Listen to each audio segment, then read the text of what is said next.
Good morning, Brony!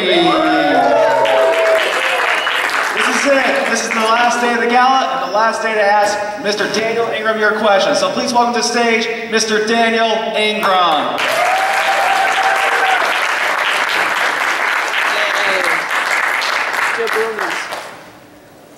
How's everyone doing? Your mic is dead. Okay. Almost. It's dead. Oh, wait, here we go. Stand by. Turn it on. Test, there we go. Yeah, how's everybody today, this morning, last day? Did anyone here go to the gala last night? Oh yeah! Yeah, that was amazing. Yeah. Yeah, what'd you think of the stage show yesterday? I thought it was fantastic.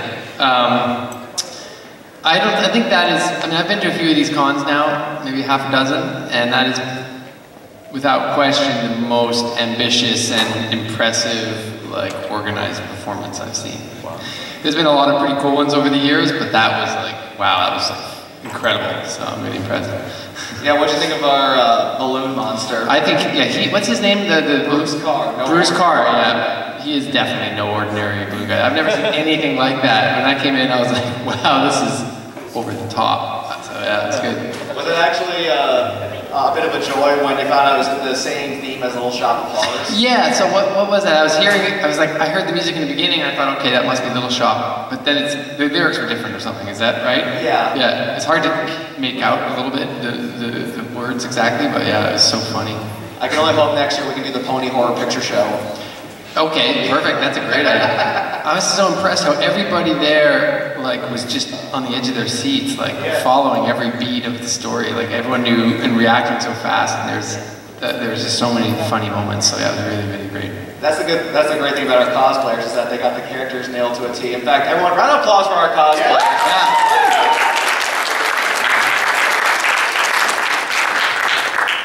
All right, now, for those of you who have a question, just raise your hand. I'm going to come up to you with the microphone. So has anybody got a question? Nobody? Oh, okay. All right. Yeah, sorry about that. Go ahead. Yeah, where's the weirdest fan spins? The weirdest what? Fan spins at the... Interact. Yeah. Oh. Yeah. Okay, sorry, can you clarify the question? What's the weirdest interaction you've had with fans? Weirdest? Yeah. Aside from yesterday.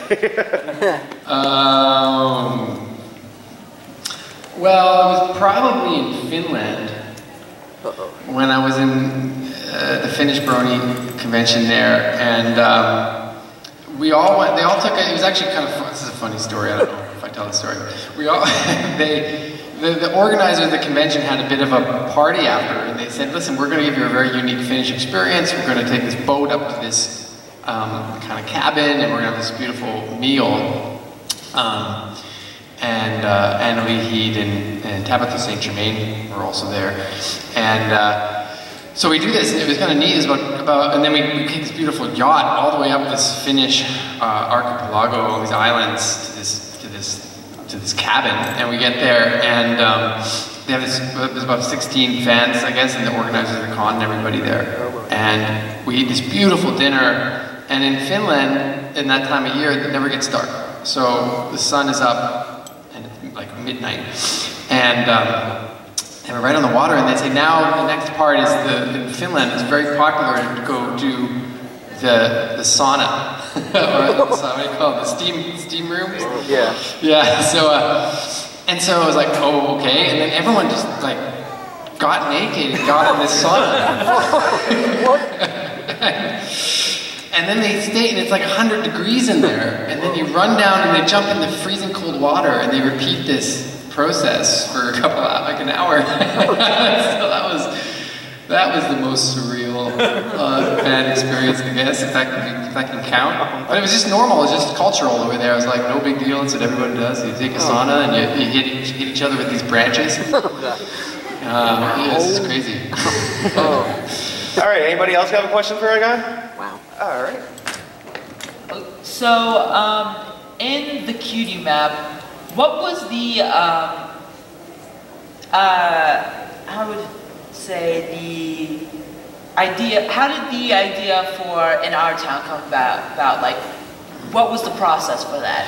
Yeah, so the question is about In Our Town from episode 1 of season 5. I mean, the script, I'm not really sure, of course, prior to me, they're writing that script, and I guess they're trying to make a bit of a commentary on, like, conformity, you know, and saying, you know, because a big part of My Little Pony is embracing difference. And they're like, well, let's make a town where no one is different, and the cutie marks don't exist for individuality. And then we thought back historically and thought, well, what musically would be the closest representation to like a lack of tolerance of difference? And we decided kind of like a World War II propaganda march would make the most sense. And so, yeah, I had to do some awkward YouTube searches to find out, kind of to study those marches from that era. Kind of like, I guess, World War II German propaganda marches, and I just quickly deleted my search history afterwards. Anybody else have a question? Yes. Hi, I have 2 quick questions. One of them's like actually a real question, the other one's kind of like just info. So when you were in high school, did you play like instruments? How did you like start your music career like that? Yeah, that's a great question. Yeah, high school I got I remember how it started. I went to summer camp when I was like 12 and broke my arm. I broke my arm skateboarding. That's what happened. Broke my wrist skateboarding on a half pipe. And then I went away to summer camp and I had a cast on. And I noticed that the guy with the guitar had like all the attention. He was sitting around the campfire singing, and it was like, wow, that's really cool. I wish I could do that. And it's funny because at that age, I still thought I was like too old or something. I'd taken piano lessons even younger, but I hadn't taken it too seriously. And so I came back to Vancouver, and my friend who played guitar, so I was like, yeah, man, I can teach you how to play guitar. No problem, it's easy. And I'm like, well, I got this stupid cast on. And he says, well, let's just cut it off. So we actually dipped my cast in I just think how stupid I was. We dipped my cast in a bucket of water and took a pair of shears and like cut my cast off so I could try to take a guitar lesson. And my cast, I mean, at that point, it was maybe about 4 or 5 days away from officially having it removed in a hospital. But we just did it anyway. So of course it was impossible to play guitar when your hand hasn't moved in a month. But that's how it started. And all my friends in high school played guitar. We all started taking up guitar. So next thing you know, we were like a little group of kids who just would sit in the hallway with like 4 guitars, kind of like I saw out there, and we'd just jam, and we'd learn Beatles songs and Led Zeppelin songs and like classic sort of songs at that time.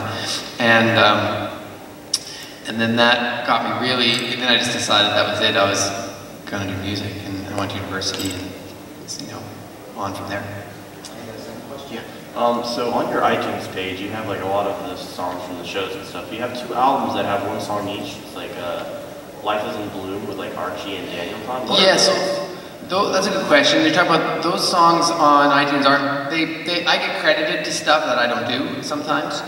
So like those are remixes from Archie and a remix from someone else. And I don't think they're technically supposed to put that up because Hasbro owns those songs. But what they did was they remixed it and then they posted it on iTunes, and then they credited me because I wrote the original song, Love's in Bloom, but I didn't write the remix.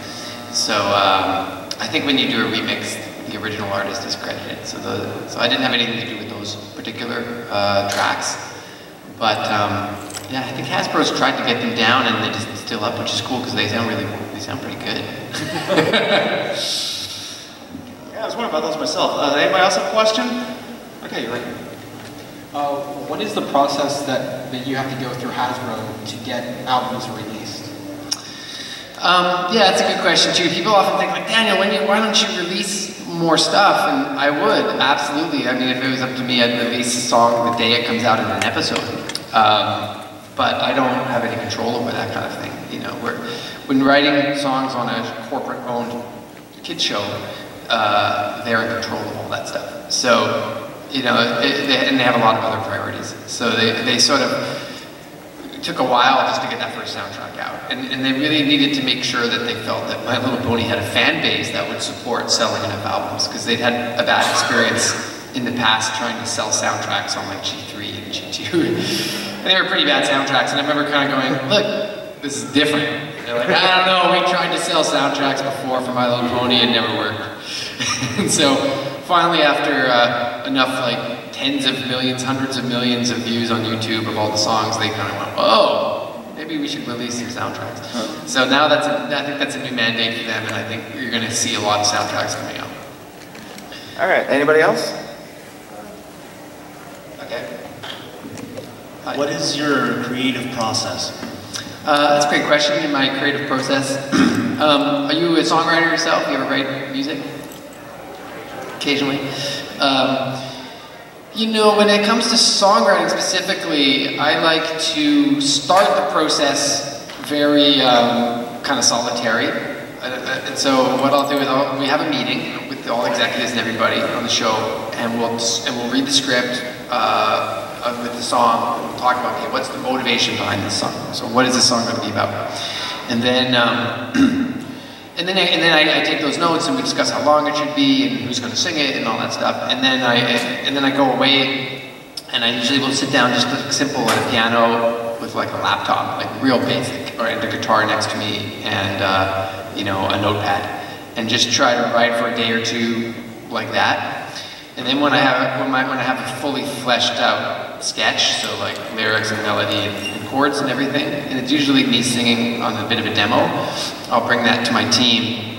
I'll say, guys, what do you think of this? And they'll go like, you know, they're usually really nice. They usually just say it's good. Once in a while I get some constructive feedback. And then so we'll take that and send that off to Hasbro. And they'll listen to it, and floating out there somewhere are these horrible demos for the series. This is just like me singing, you know, like Winter Wrap-Up or a Smile Song or something, with solo piano, and because I don't want to put too much, I don't want to go too far down that road if they're going to just reject the song. And then when they say, oh no, this we can hear, and actually it's better when I sing the demo sometimes, because it leaves so much to the imagination that they are like, well, I'm sure it'll sound good when we have the real singer sing it. And so anyway, so then we go and I'll bring in the official singer, they'll sing it, and then we start producing the track, and that can take months sometimes to record all the guitars and do the orchestration and put in the drums and get a mix and do a surround mix and all that stuff. So the basic songwriting part takes me about a day or two, but from there on it can be months before a song is officially ready to put in the show. All right, next. Hi. First of all, I'd like to say that every song on My Little Pony, by far my favorite, is the Smile song. Okay, cool. It's actually my most played song on my iPod. But did you have any inspirations when you were writing that? Yeah, I did have, well, the meeting for that song kicked off from Jason Thiessen saying, hey, I really like the opening theme song to Sesame Street. And that's kind of the right energy I'm going for in this song. Yeah, he asked me if I want a nice, and that has kids singing in the beginning of it, and it's a pretty happy song. And so that's, if you listen to the opening of Sesame Street, you listen to Smile Song, you can kind of hear a little bit of the same swingy rhythm, a little bit of the same kind of rising chord progression. So that was like, sometimes I'll take a little bit of motivation from something like that, but I also want to take it away from being too close. And then of course the theme song for Sesame Street is only like 30 seconds, and you know, Amy had about 8 pages of lyrics for the Smile Song originally. So it was actually a matter of trying to trim it down, how to like get that song under like 4 minutes. But yeah, that was the initial motivation. And just to write a song that had some heart for her. I felt like, you know, Pinkie Pie needed to show that there's like some real like importance in what she was doing, and it really meant a lot to her, rather than just like fluffy happiness, you know what I mean? Like, so part of my challenge was to go like, I want to make this song resonate with some real feelings, as opposed to just make it like I think they wanted it pretty fluffy in the beginning, like let's just make it super cheesy and super happy and just silly, and I had to kind of fight a little bit to say, no, let's try to make it actually more of an anthem for her. But yeah, That's the history behind that song. That was about quite a few years ago. I think it was about 5 or 6 years ago I wrote that song. All right, anybody else? Okay.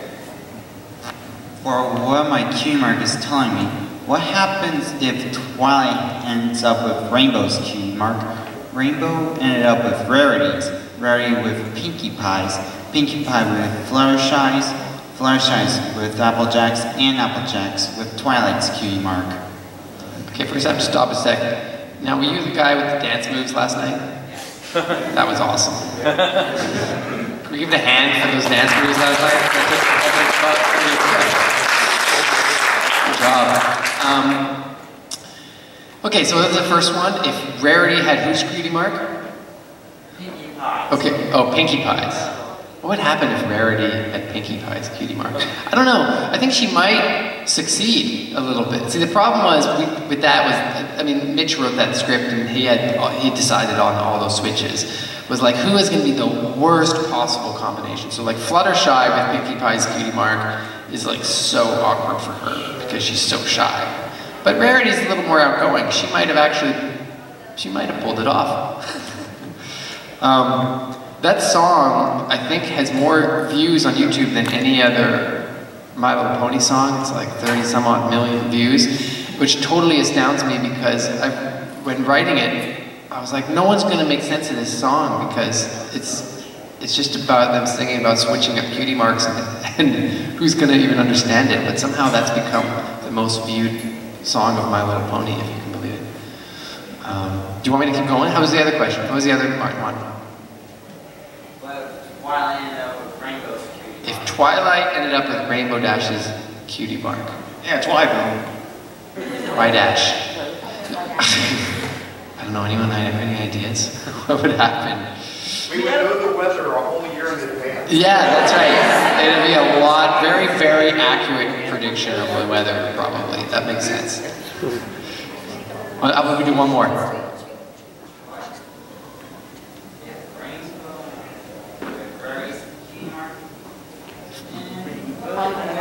Okay, Rainbow Dash and Rarity's cutie mark. Rainbow Dash, if Rainbow Dash and Rarity's cutie mark, yeah, the fashion would be like, it would be like on Pride Day. It would be a lot of rainbows probably everywhere. Yeah, next, I guess. Okay, thank you. Anybody else? All right, let's go to Sombra over here. Go easy on me, buddy. First time holding a microphone. You were Tyrek, right, yesterday? No. Oh, so you're Sombra. Okay, I'm confused. That looked amazing, too. Thank you. Do you ever feel like the PG rating stifles you? Have you ever thought of like a really good line and thought, wow, that's genius, that's funny, oh wait, this is a kid's show. I should probably reword that. About the PG rating. Well, yesterday at the Q&A, people were asking me about the line in our town. That was like, if you have a nightmare, you can never dream, and is that a little heavy for a kid's show? So, yeah, I think, you know, honestly, on most children's shows for this age range, the restrictions are actually a lot more. Like when I worked on Martha Speaks, they couldn't even show fire. They couldn't hear glass breaking. We did an episode in a haunted house, and I wrote something that was like a little bit spooky, and they were like, no, it's too scary. And then on My Little Pony, it's like all those restrictions are gone, actually. I feel like this is surprisingly, like, scary show. Like, when we did, I mean, like, it's exciting, but from my experience, it goes a lot further than any other show. So, for example, I'm thinking about in Rainbow Rocks, that sequence when the Dazzlings transformed into dragons and now they're swooping down on the rainbows, and then the music originally was just instrumental and it's kind of heavy metal and it's pretty heavy, you know, and I was like, this is too heavy, and they're like, no, this is what we want. I'm like, okay. And then they go, well, we need some singing over top. And so I have them just like belting this like, you know, and they're pitched all up like 3 octaves high and put some distortion, and I'm listening to it going like, man, this is really, like, this would freak me out. It's in a dark room, You know, if I was in the woods at night and heard this, I'd be like petrified. But they were like, no, that's okay, these kids can handle it. So yeah, this show, I don't feel a problem with that. I feel like they're pretty forward thinking. Give the kids a lot of credit. Hi, have you ever heard any parodies of your songs done by fans?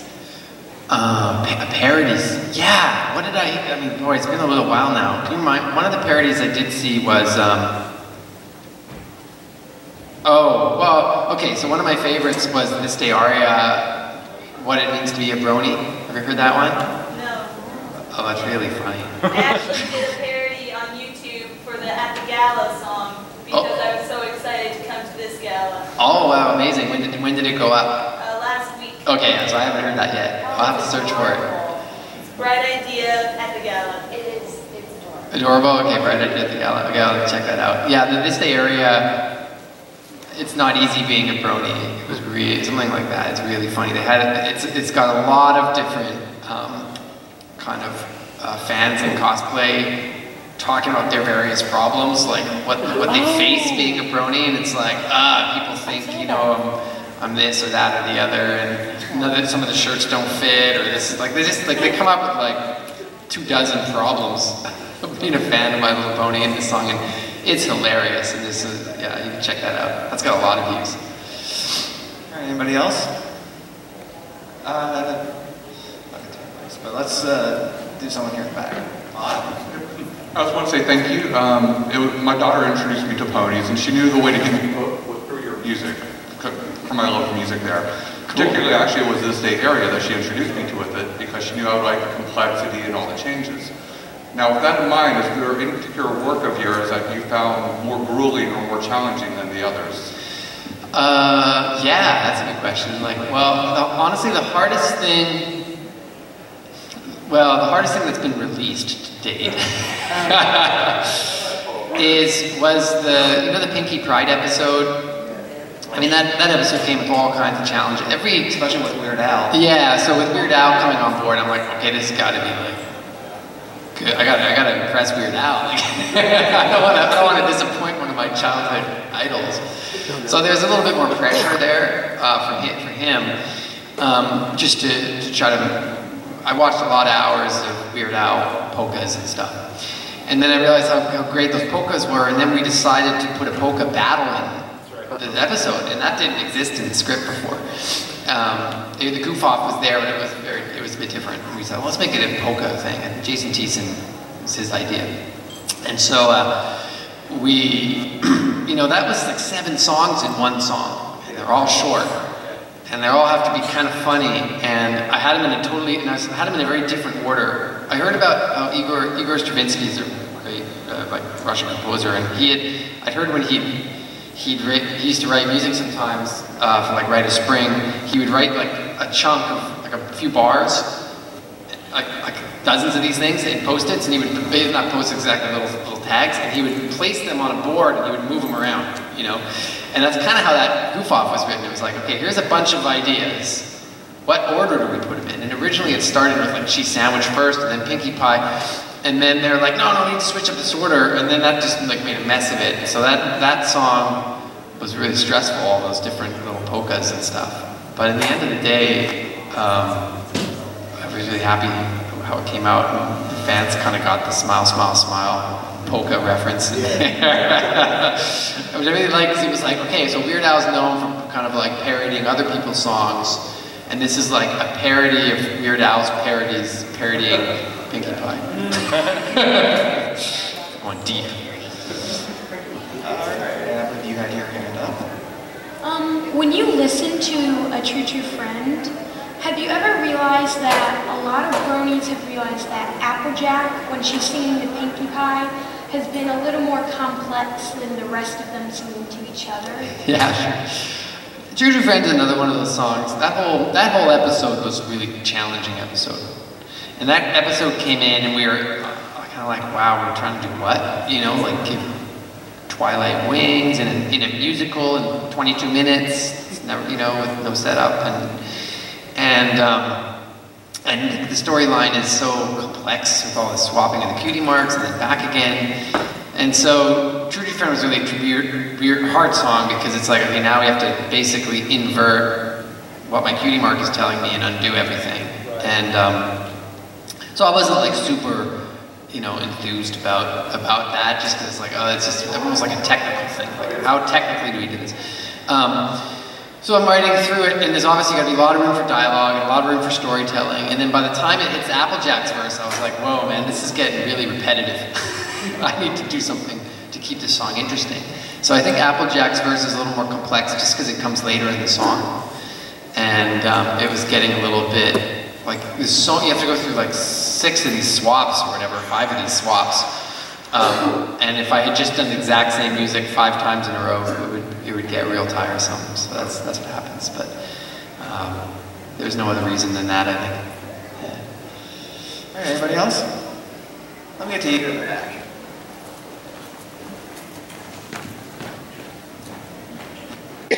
Thank you, Mr. Ingram. And the thing that I like the most about the Equestria Girls is that the antagonists have songs. And as I think about the My Little Pony franchise, the Flim Flam Brothers are the most common antagonists to have a song. What is it about them that makes them so musical? Yeah, well, the Flim Flam concept came about, I guess, in that's season. I'm thinking back now. I'm on season 6. That's season 2, right? First Flim Flam song, and.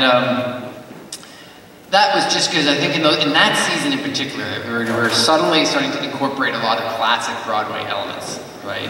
And so the Flim Flam song being originally influenced by, what's that song? There's this Sondheim song. Yeah, Music from the Music Man. And then that was like it's interesting thinking back, because we don't put, songs now every time I sit down for a meeting with them about the song, I'm like, how long do you want this? And they're like, 2 minutes. Just 2 minutes is fine. And I'm thinking back in season 2, like, it was like, we had like 4-minute songs, 3.5-minute songs. And I miss those days, because that just doesn't happen anymore on the new season. But yeah, so the first Flim Flam song was so sort of successful and such a fun thing, they thought, well, let's bring them back. And these are decisions I don't make, these are decisions they make, Megan McCarthy and their team. And they said, well, if we're gonna bring them back, we gotta do another Flim Flam song. And I'm like, well, how am I gonna make the second Flim Flam song different than the first Flim Flam song?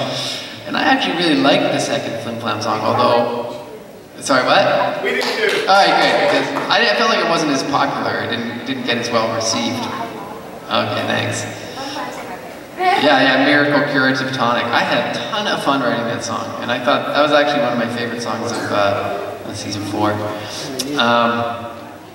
But yeah, so I guess that's just their shtick. And I think if we ever see them, it's like, now they have to sing. It's like, that's how they win over an audience. They use music to manipulate people and try to wow them with, they up the wow factor, and that's kind of, I guess, lends itself to why these ponies, they just get so caught up in the fervor of music that they become really gullible and really, really like they lose all sense of loyalty to their clan. Yeah, that's funny. That's super funny. Alright, on to our next one. Alright, quick question. I was curious, out of all of season 1 through 4, do you have a favorite episode and the least favorite episode, and why? Well, you know, my favorite episode was Pinky Pride, just because I just thought that was such a fun, crazy episode. I hit a lot of good emotional beats. The least favorite episode, I haven't seen every single episode. I see all the episodes with songs and a few other episodes. But my least favorite episode, boy, I don't even want to say. They're all good. I mean, everything I see is so any much episode more. that doesn't have a song? Sorry? Yeah, any episode that doesn't have a song is my least favorite. Alright, anybody else? Okay, let's get to the... Out of all the songs that you wrote in My Little Pony, which one do you think you're most proud of? Most proud song? You know, I have to say, every song, you guys kind of get, maybe not the short end of the stick, but I'm like 20 songs in now, of songs that you guys haven't even heard yet. And I feel like over the process of this series, with every new season, it's like, okay, we can't repeat ourselves. We have to go further and further and further. And so I feel like when I look through the seasons, there's some real classics, which I appreciate. You know, like Winter Wrap-Up really solidified in Hasbro's mind, oh, we can do a lot with songs on this show. The original intention was to just have Pinkie Pie singing little ditties, and that was it. That was all anyone ever expected from the songs. And then with Winter Wrap-Up, they were going, oh, maybe we should make songs an important part of the series. And then, of course, now the new challenge was now, how do we top the previous season? So I think the things that are going to be coming out later this season and in next season 6 are going to, from my perspective, are the most sophisticated, most fun, most like ambitious songs. It's really cool stuff happening. But yeah, I think looking back at something like At the Gala at the time was a really big win for me, because it's like, wow, this song has got everything in it. Like if they wanted to perform At the Gala live, they would need, you know, a 90-piece orchestra, 6 soloists, a full choir, a rock band, a country band, like 2 guitar players playing classical and acoustic guitar. I mean, you need everything but the kitchen sink, and probably the kitchen sink somewhere in there too. All right, anybody else? Should go down here. You didn't hear us sing At the Gala live? Oh, last night? Yeah. Yeah, I know. Well, everything got started a little late, and then I got down just after that, but I missed the Gala live. But I'm gonna watch the movie because I know it's been filmed, so I have to catch up on that. I also have another question. Does Hasbro give you because I know there's a lot of musical theater, like At the Gala is like the first part, it's Into the Woods, Ever After. And then, you know, Flim Flam Brothers, there's Music Man.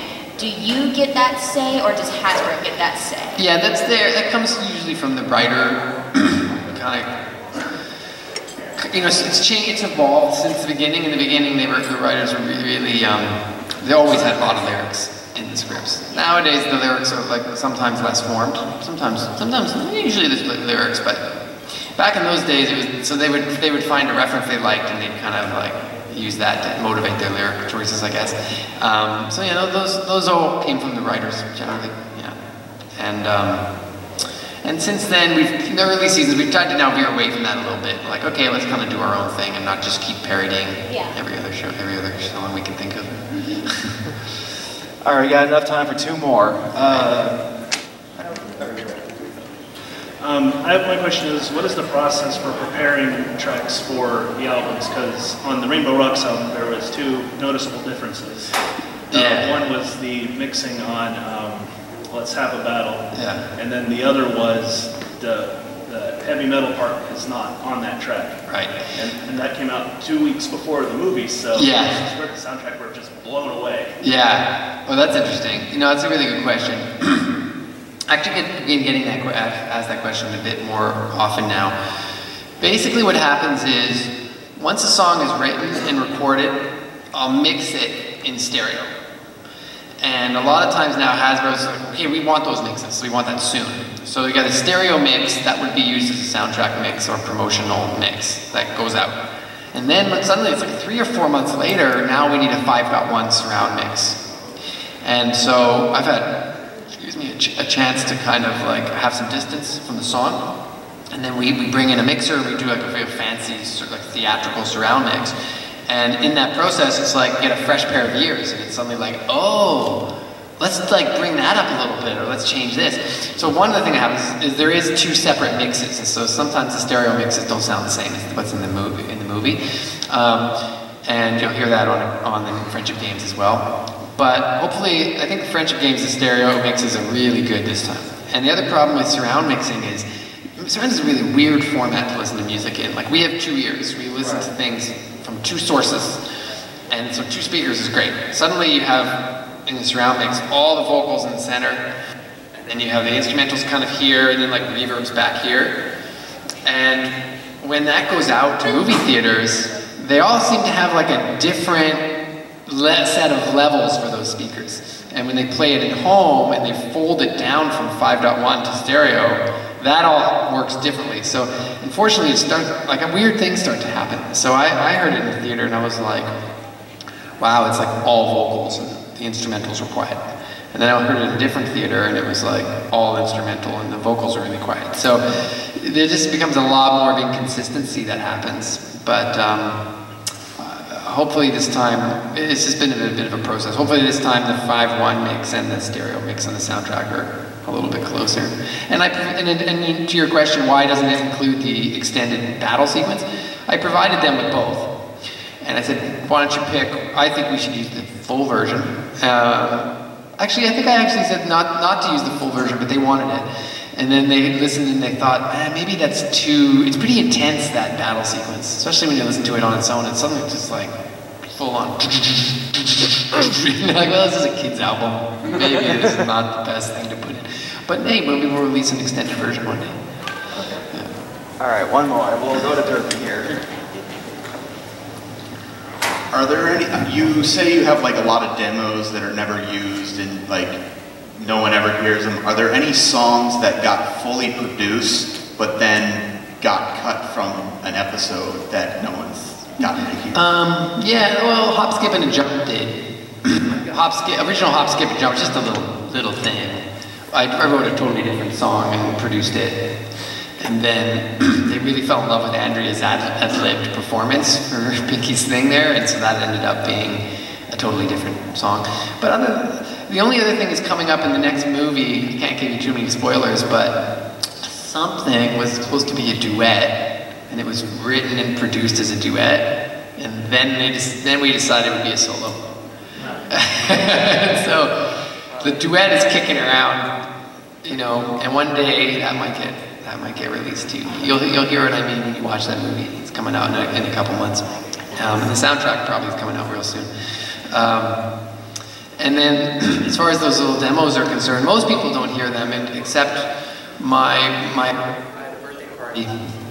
had a birthday party last year for my 40th birthday, and my assistants decided it would be really like fun to get me back for all of the years of giving them a hard time by taking clips of all those demos and creating a montage and playing them for all of publicly for all my friends and family. So yeah, they all got a preview of me wailing away at singing like a glass of water. And what else was on there? I mean, some really, you know, me singing like the CMCs and stuff like that. So yeah, I really hope those never go public. That's my hope. Ladies and gentlemen, let's thank Daniel Ingram for joining us. Thanks so much.